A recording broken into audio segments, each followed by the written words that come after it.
Bien, tenemos en línea a la diputada del Partido Nacional, Alexandra Insaurralde. La diputada Insaurralde planteó un proyecto de resolución creo que sí, proyecto de resolución para intentar, ¿cómo llamarlo?, aliviar la carga o ayudar a pagar las deudas de los monotributistas social Mides.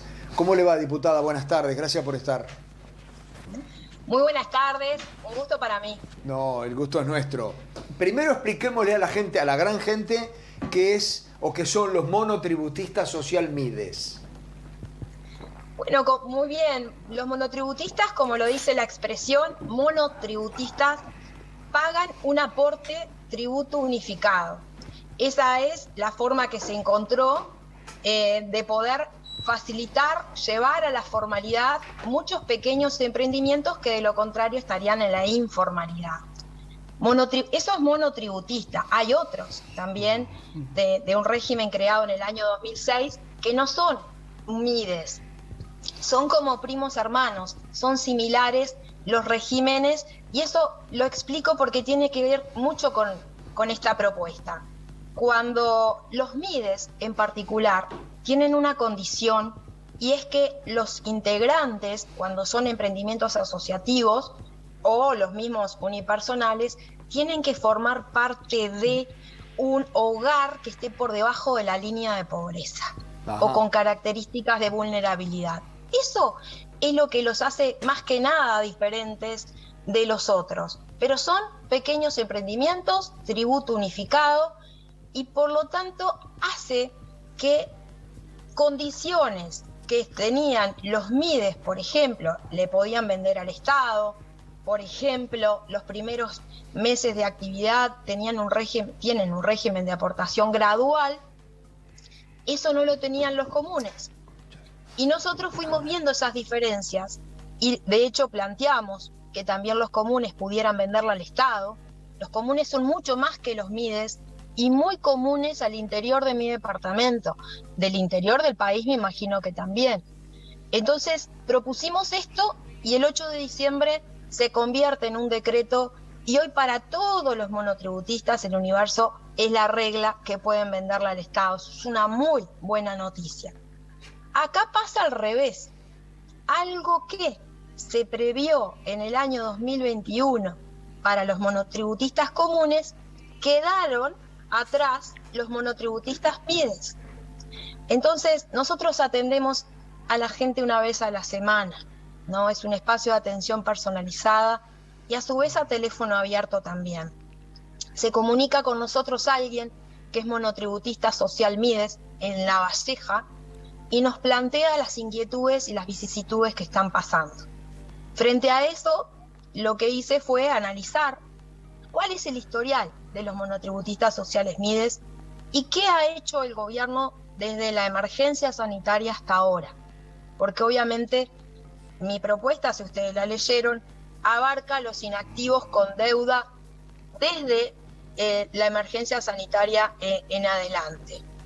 Entonces allí vimos que se había previsto un régimen de facilidades de pago, sin multas y sin recargos, para los monotributistas comunes. Entonces, emparentemos esto, ¿por qué no llevarlo a los Mides que quieren pagar? Para que la gente sepa, los dos regímenes de monotributistas tienen como una llave de corte, le llamo yo. A los 2 meses sin actividad se baja la llave para evitar el sobreendeudamiento del monotributista. Ahora, lo que pasa es que el monotributista, por lo que les comentaba hoy, pueden tener una gradualidad distinta de aportación.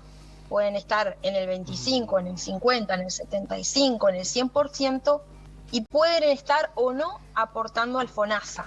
Eso también hace que tengamos distintos rangos. Ahora, lo cierto es que esa llave de corte se baja, pero indudablemente ellos, pasada la emergencia, quieren trabajar, quieren continuar con el emprendimiento y se encuentran con esa deuda que en la hipótesis de máximo estaríamos hablando en el entorno de 12.000 pesos, y alguien, por ejemplo, que vende artesanías en la calle, le resulta muy difícil poderlo abonar. si bien hay una ley que ya prevé las facilidades de pago, el 17.000 y algo, 963 creo que es, solamente estaría vigente para las empresas unipersonales y no abarcaría las sociedades de hecho. Que de estos monotributistas inactivos desde la pandemia y con deuda son 5.808 y de ellos 271 son sociedades de hecho. Ajá. Sociedades de hecho que puede estar integradas hasta 5 personas. Entonces, teníamos un régimen de facilidades de pago no solo que no contemplaba las sociedades de hecho, sino que además no eximía de multas y recargos. Entonces, lo que nosotros buscamos es ecuanimidad, es decir, creo que es una medida no demasiado disruptiva y que lo que busca es que se junte el ofrecimiento de querer trabajar y de poder pagar con la posibilidad de hacerlo lo más accesible que se puede. Diputada, nadie le quiere hacer una pregunta. Alexandra, ¿qué tal? ¿Cómo estás? Muy bien.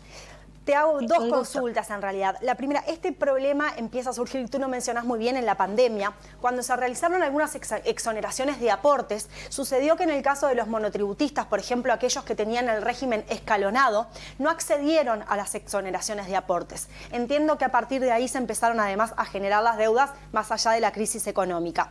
Pero te pregunto otra cosa. Supuestamente los monotributistas MIDES tendrían la posibilidad de que al segundo mes de no haber pago los aportes, se cortara el monotributo y no generar deudas. ¿En qué falló el sistema ahí? Porque no deberían haber acumulado por lo menos deudas tan numerosas. No es que hayan acumulado deudas numerosas. Son dos cosas. A los que comienzan la actividad tienen un régimen de aportación gradual. Ese régimen de aportación gradual no se repite en el caso de que vayan a reiniciar la actividad. Es cuando comienzan. Eso como primer punto. El segundo punto, lo que tú señalas, es que al segundo mes que no aportan, que acumulan deuda, ya baja la llave.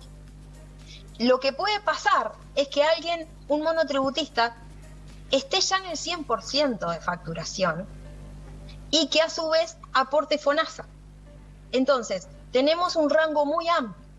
Aquel que está en el 25% de facturación, a aquel que está en el 100%, y de los que están en el 100%, aquellos que aportan con FONASA, que aportan más. Y estamos hablando de 5.911 pesos el que aporta con FONASA. Por lo tanto, si tú tenés 2 meses, ahí estamos hablando de 12.000 pesos. Es importante. Ese es el punto en el cual obviamente no está acumulando más deuda de 2 meses. No es que haya fallado el sistema.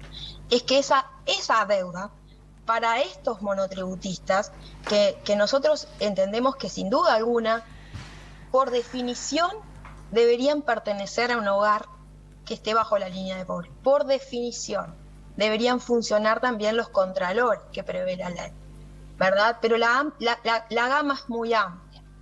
En todo lo demás, yo no tengo un equipo económico a disposición, para eso entiendo que está el gobierno también. Se generan otro tipo de propuestas que sabemos que el Frente Amplio las ha hecho. Ahora, esto también es importante. Mi propuesta va a aquellos que generaron deuda desde la pandemia en adelante. No podemos tampoco contemplar, si hay que priorizar también, entendemos como en todos lados, como en una casa a nivel doméstico, el gobierno también lo tiene que hacer porque el gobierno nos representa a todos.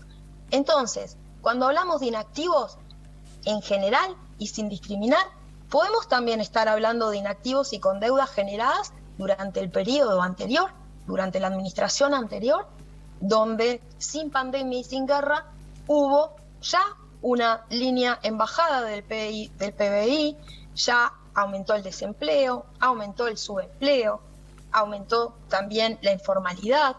Entonces, hoy estamos con índices económicos que vienen en franca mejoría. La movilidad ya está restablecida, el consumo privado tampoco está retraído, todo lo contrario, viene en aumento.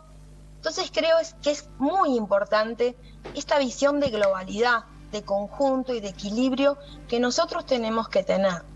Y que la solidaridad, además, que está muy bien resaltarla y pregonarla como sociedad, estamos acostumbrados a que la solidaridad se aplica solo entre personas de distinta posición. El que tiene el poder, el que no lo tiene, el que tiene mejor situación económica y el que no.